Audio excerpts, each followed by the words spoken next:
자, 반갑습니다. 배동찬 교수의 맛있는 돈 이야기의 배동찬입니다. 자, 여러분 반갑습니다. 부자가 되고 싶다면, 여러분 부자가 되고 싶죠? 맞습니다. 누구나 다 부자가 되고 싶은 그런 꿈과 희망은 누구나 다 가지고 있죠.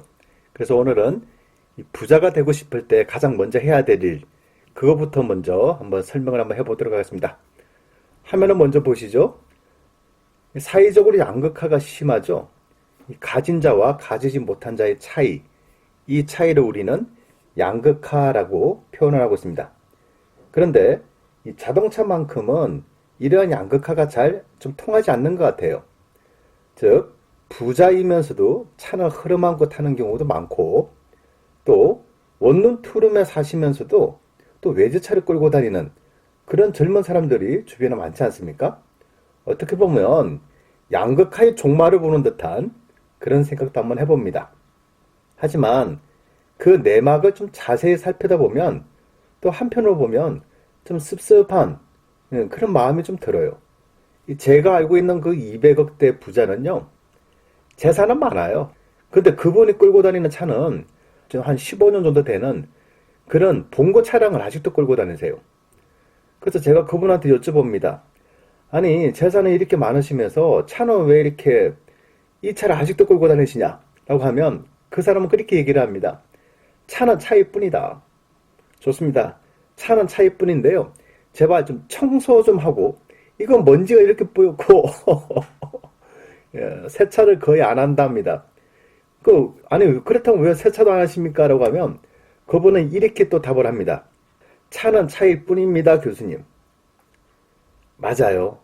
차는 차일 뿐이에요. 이 돈 많고 여유로운 사람들이 또 특징이죠. 굳이 자동차에 신경을 크게 쓰지 않는다는 얘기예요. 즉, 내실이 더 중요하다는 얘기지 않습니까? 그런데 우리 주변 한번 살펴보세요. 원룸, 투룸이 많은 그 다가구 지역, 그런 밀집 지역에 보면 외제차들이 굉장히 많아요. 원룸 세입자들한테도 이렇게 물어봅니다. 왜 차가 이렇게 좋은 차를 끌고 다니냐라고 하면, 운전을 하다 보면 좋은 차를 끌고 다니면 사람들이 자기 주변에 안 온다는 얘기예요. 왜? 실수로 박을까봐. 저 차 박으면 외제차기 때문에 수리비가 많이 나온다고. 그래서 운전할 때만큼은 무시를 안 당한다는 느낌이고, 운전할 때만큼은 뭔가 모래 뿌듯함이 있다는 겁니다. 이러한 생각의 차이가 결국 돈의 차이가 되는 거고요. 부자가 되냐 아니면 부자가 못 되냐, 그 차이점이 아닌가라고 생각해 봅니다. 다음 화면을 보시면요. 멋진 자동차, 모두의 꿈. 좋아요. 얼마나 좋습니까? 이런 차를 끌고 다닐 수 있다는 거. 어떻게 보면 그것도 능력이죠. 또 대부분의 사람들이 이런 차를 타보고 싶어 해요. 또 이런 차를 또 끌고 다니고 싶어 하죠. 하지만 대부분의 사람들은 뭐가 있다? 자기가 하고 싶은 게 있는 반면에 내가 할 수 있는 게 있지 않습니까? 그러한 선을 분명히 알고 있어야 된다는 거죠. 다만 현실에 맞게 또 자신의 처지에 맞게 맞춰서 살아나가야 되지 않겠습니까? 종종 언론 보도를 통해서 우리는 이런 뉴스를 통하게 됩니다. 아르바이트로 번 돈 외제차 구입, 20대 음주 교통사고, 원룸 투룸 살면서 대형차를 끌고 다닌다. 취업과 동시에 새 차를 구입한다. 이런 뉴스 많이 들었죠? 어떻게 보면 좀 한심하다는 생각도 들어요. 또 어떻게 보면 또 안 됐다는 생각도 들고요. 왜 제가 이런 생각이 드냐라고 하면, 얼마나 대한민국은 경제 공부가 안 돼 있는지, 또 재테크 공부가 안 돼 있는지, 또 돈에 대한 지식과 지혜, 이런 공부가 너무 안 돼 있다는 것을 느끼게 되는 거죠. 우리가 어릴 때부터 제대로 된 경제나 돈이나 재테크 교육을 받았다면 한 시간에 열심히 일을 해서 만 원 정도 타는데, 이러한 소중한 돈들을 한 달, 두 달, 석 달 열심히 모아서 뭔가 좀 생산적이고 가치 있는 그런 행위를 해야 되는데 그냥 외제차를 산다는 거예요. 한번 멋지게 한번 살아보겠다고. 그 멋지게 사는 게 뭐 한 달 동안 살겠습니까? 1년 동안 살겠습니까? 10년 동안 외제차 끌고 다니면서 살겠습니까? 이 자동차를 구입하게 되면 나가는 돈이 있죠. 첫 번째로 보면 비싼 차값. 요즘 자동차 비용, 뭐 새 차 비용 얼마나 비쌉니까? 거기다가 할부금에 대한 이자 납부해야 되고, 또 취득세를 또 납부해야 되죠. 또 매년 보험료를 납부해야 되고 자동차세도 납부를 해야 됩니다. 이것만 해도 엄청난 돈이 들어갈 수밖에 없는데요. 여기다가 건강보험료가 좋은 차를 샀으니까 이제 건강보험료가 올라가겠죠. 그리고 기름값. 요거도 기름값도 이거 장난 아니잖아요. 매주 한 번 정도는 넣어야 되는 거고, 뭐 한 번 넣다 보면 뭐 적게 넣는 게 뭐 8만 원 정도고, 그렇지 않습니까? 그리고 유지비, 수리비, 이 고장이 나게 되면 또 유지를 해야 될 거 아닙니까? 뭐 세차라도 한번 해야 되고, 거기다가 주차 위반을 했어, 신호 위반을 했어, 요것도 또 장난 아니잖아요. 또 나는 좀 지혜로운 분이다라고 해가지고 새 차를 안 사고 만약에 또 중고차를 샀다라고 하더라도 최소한 한 달에 50만 원에서 80만 원 사이가 자동차로 인해서 나가는 비용이다라고 생각할 수가 있겠죠. 여기다가 만약에 내가 새 차로 구입했다. 새 차로 뽑자마자 그 자리에서 기본적으로 최소 300만 원부터 까이고 시작하지 않습니까? 또 새 차를 뽑아서 운행한 지 1년이 지나면 신차 가격의 20%가 무조건 까지고 말지 않습니까? 그리고 새 차를 뽑은 지 2년이 지났다 하면 또 12% 내지 15%가 까지는 거고, 3년이 지났다라고 하면 거의 뭐 7 내지 10%가 또 까지지 않습니까?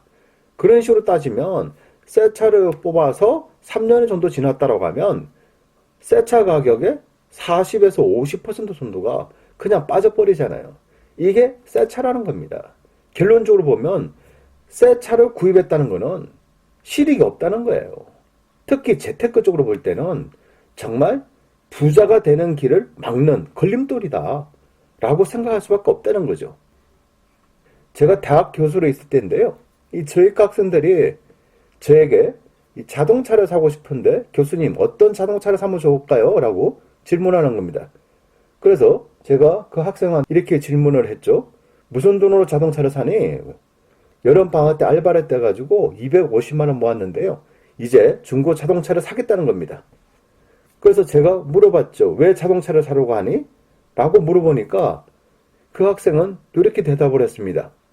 이 공부할 시간이 부족합니다, 교수님. 그래서 운전하면서 공부하려고요. 그 다음에 카세트가 됐든 CD가 됐든 차 안에서 어학 공부를 하기 위해서 차가 필요합니다. 라고. 그 시간에 저는 이렇게 답을 했죠. 공부할 시간이 부족하면 잠을 줄여라. 그리고 게임하는 시간을 줄여. 그리고 어학 공부를 꼭 차 안에서 꼭 해야 되겠나? 그냥 집에서 해.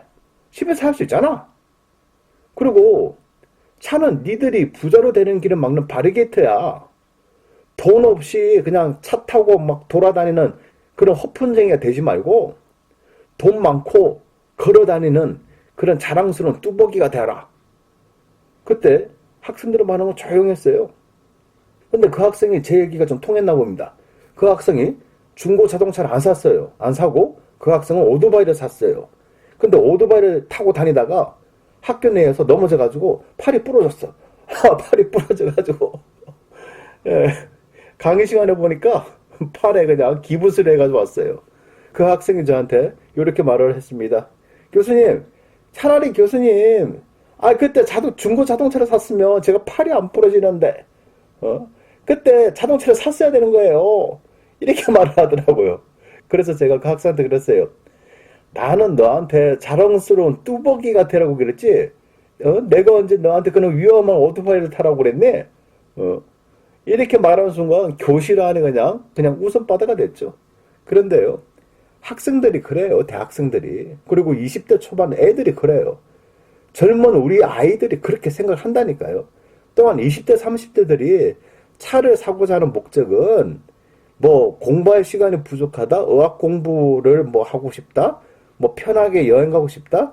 그런데 그거보다 더 중요한 거 20대, 30대들이 차를 사고자 하는 그 마음은요, 이거죠. 뭐냐면 가시욕이에요. 가시욕. 또 자기 편함이죠. 그렇지 않나요? 결국 가시욕은요, 돈 깨지는 것밖에 없어요. 20대, 30대들은요, 그냥 자랑스러운 뚜벅이가 되셔야 돼요. 그래야 돈이 모이지 않습니까?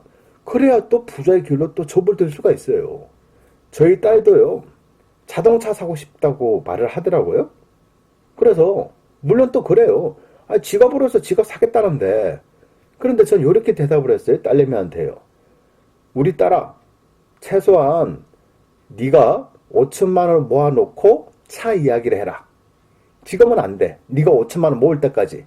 일단은 무조건 열심히 모아. 5천만 원까지는 모아놔. 그리고 만약에요.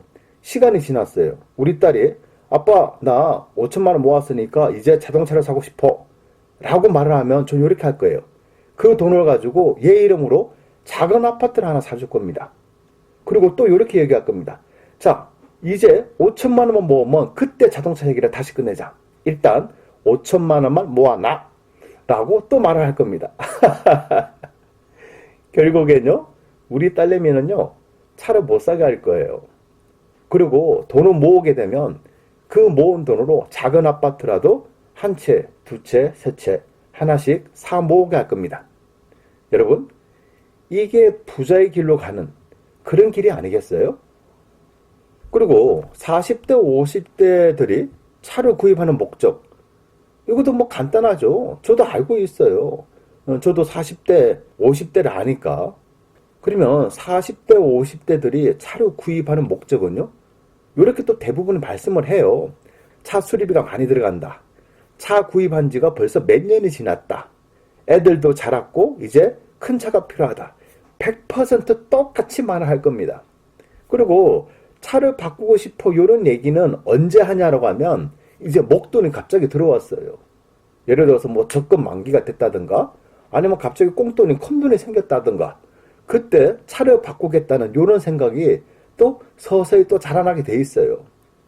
그런데 이렇게 차를 바꾸겠다는 이런 생각의 핵심은 바로 뭐냐라고 하면 이 정도 내가 산다라는 요것 또한 가시욕이라는 거죠. 이렇게 가시욕에 빠지는 순간 겨우 목돈을 마련해가지고 자동차를 바꾸는 대로 그 비용을 써버리면 결국 이 자동차 때문에 나의 노후 자금이 없어지고 마는 거예요. 따라서 현명한 40대, 50대들은요, 그냥 오래되고 헌차를 타는 거예요. 이게 오래되는 헌차를 타야지 뭐가 줄인다? 비용이 줄어드는 거예요. 그리고 돈을 또 모았다면 자동차에 투자를 하는 거 아니라 자동차는 아까 말씀드렸지 않습니까? 자동차는 사는 즉시 그때부터 감각상각이 된다고요. 자동차로 절대 재테크가 이루어지지는 않습니다. 그래서 재테크가 이루어지지 않는 자동차는 우리는 생각을 하면 안 된다는 거예요. 그리고 차를 샀어. 차를 산다면 반드시 새 차를 사지 말고 중고차를 사라. 그리고 중고차를 샀다면 그 차를 가지고 10년, 20년 동안 타라는 얘기입니다. 그래야지 뭐 할 수 있다? 돈을 모을 수가 있다는 거예요. 그리고 모은 돈을 가지고 자동차를 또 바꾸고 싶다 하나도 꾹 참으시고 계속 타세요. 10년, 20년 동안 더, 앞으로 더 타야 된다는 얘기예요. 그리고 열심히 모은 돈으로 아파트라도 한 채, 두 채 사 모으셔야 되는 거예요. 그렇게 한 채, 두 채 사 모으시면 지금보다 나은 삶이 되실 거예요. 따라서 부자이 되는 길은 단 한 가지예요. 자동차에 들어가는 비용을 줄여라. 최대한 자동차에 대해서는 돈을 안 들어가게끔 막아야 된다는 얘기예요. 제가 앞서 말씀드렸던 200억 부자 이야기를 다시 한번 들려드리겠습니다. 차는 차일 뿐이다. 이상까지 배송찬 교수의 맛있는 도움 이야기였습니다. 감사합니다.